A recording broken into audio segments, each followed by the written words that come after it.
Replacing faucets and valves. You will need Basin wrench, adjustable wrench, screwdrivers, clean rags, 3/4 inches diameter Teflon tape. and replacement faucet or valves. First, shut off the water supply of the faucet. Check if there's still water flowing after turning the water supply off.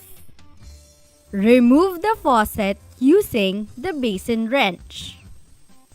You may use a rust remover before removing any old parts to dissolve the rust in it. This will make it easy for you to uninstall the parts. Prepare the replacement faucet.